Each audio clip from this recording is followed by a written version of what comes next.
then guys, as long as I am not wrong, I believe I have a banger of a video for you today, and we're going to be looking at a Bluetooth speaker on Amazon, which I have been courteously given from a company to review. So inside, a little bit of wasted packaging, but that's usual for Amazon. They know it's fully recyclable. As you can see, the DuoTen E7 wireless Bluetooth speaker. Quite a few features on this thing. Excited to try it out. 20 watts is not bad, actually, for a little baby like this, so that could be a pretty good sound. Comes with a strap. It's IPX7 water resistant. It also supports micro SD cards and supports FLAC files, so obviously lossless audio, as well as WAV, MP3, and the usual. A little bit dirty, the box, but we're not really here to worry about the box. We're here to look at the speaker. So, like I said, 20 watts for such a small speaker is pretty incredible. I hope it's as good as I'm expecting it to be. I could be wrong, it might just be a 10 watt driver that outputs 20. It reminds me a lot of the UE Boom, the way this is laid out. Very nice actually. Oh wow, there's a little subwoofer thing at the top here, that's what that is with the RGB lighting. Very nice. See if it's got any juice. We're learning together. Where is the power button? Ah, so it's the middle button. Just press that in and it comes on. Very nice RGB lighting on the top actually, that's sick. Obviously we're going to be able to pair this up now. I imagine it will be very easy. Set it up through my Galaxy S21, listen to some music, equalize it, change it, and I'll let you know how it sounds. So let's get to it.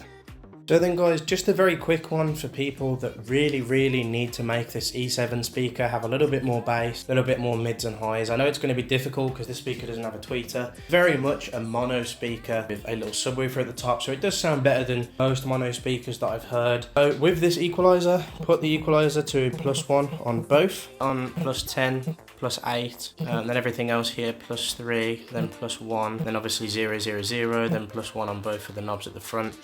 And you get a much better sound. You can put the virtualizer on, but I don't really think it does anything with this specific speaker. But yeah, I'll kind of give you a sound test of what it sounds like with this now, and we'll get into that.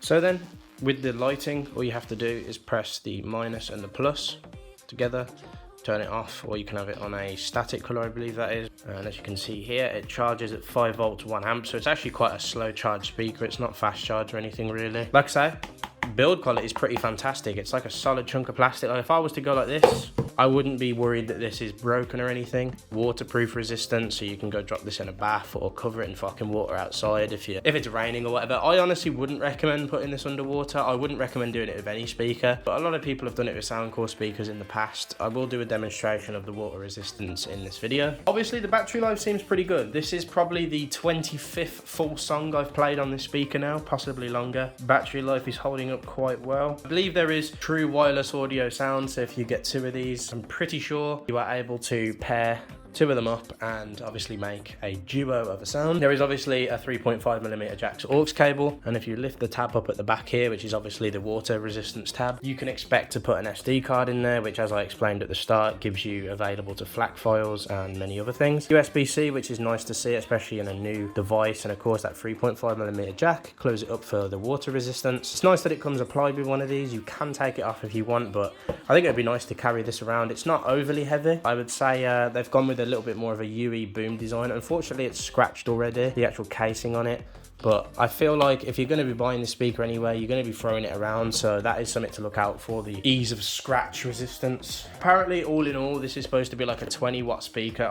I probably wouldn't say that. It sounds a little bit more like a 10 watt speaker in my opinion. Maybe it's just a 20 watt output with the bass driver. Now the Bluetooth connection is pretty decent. Playing music in here while I was in my bedroom, and there was like a few cutouts now and then. I'm probably expecting this to be, you know, like Bluetooth 5.0. It's a 2800 milliamp battery. The frequency response is 100 hertz to 18,000 kilohertz, so obviously it's quite weak in comparison to other speakers, but Again, there's a small driver in this with a small bass radiator, so you're not going to be getting ultrasound. This, honestly, if I'm going to recommend this to anybody, you're going to be using it in the shower, or it's going to be a backup speaker if you need to take it on holiday. Maybe you live in an apartment where you're not allowed lots of bass, or you're not allowed to play music too loud. This thing can get loud, but distortion does start to hit at really high volumes if you do put an equaliser on it, which kind of sucks. Stock, I wouldn't be using this speaker at all. I think it's a nice speaker to have. Like, if I'm absolutely urgent to get out the house and I need a speaker for whatever reason, it's going to be a million times better than your phone,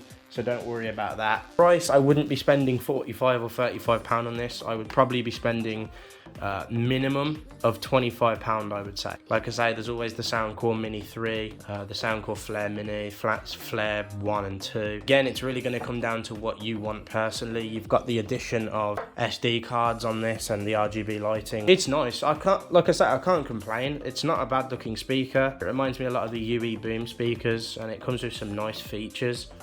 I assume auxiliary probably sounds a little bit better, but it's Bluetooth 5.0, so you can definitely reassure that you've got some great quality. I'm going to go jump into the montage part of the video now, and peace.